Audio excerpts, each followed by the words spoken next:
school year, we have learned about the heart. Coincidentally, Pastor is also taught on the heart. We now think we have a pretty well-rounded education on it. We've learned about how the heart functions, the many parts of the heart, as well as the many types of heart. We've done a comparative study of the large and lean heart. The clean heart. We have done thorough cleansing on our hearts. The deceitful heart. This year, we learned that these hearts are quite deceiving. The whole and upright heart. We certainly wouldn't want our heart to be lying down on the job. No half-hearted efforts allowed. The bitter heart. I'm going to have to go on assumption by this. I didn't taste it. The broken heart. This one was personally heartbreaking to have to do.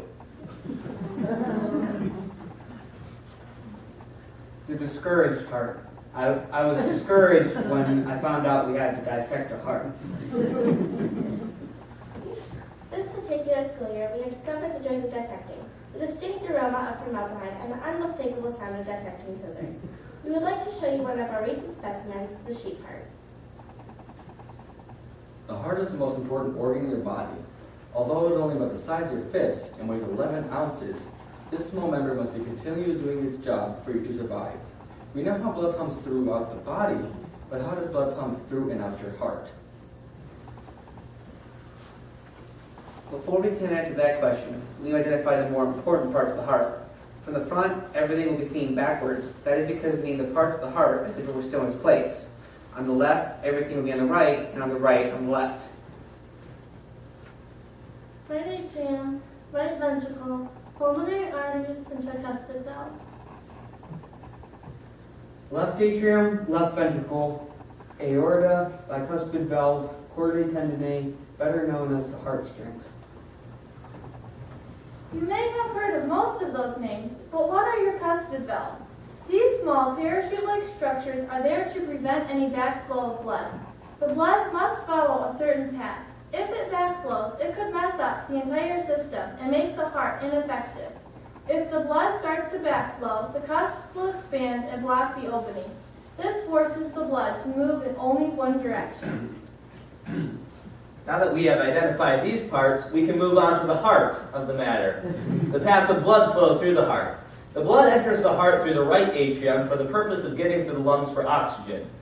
When the right atrium is filled completely, it contracts and pushes the blood through the tricuspid valve and into the right ventricle.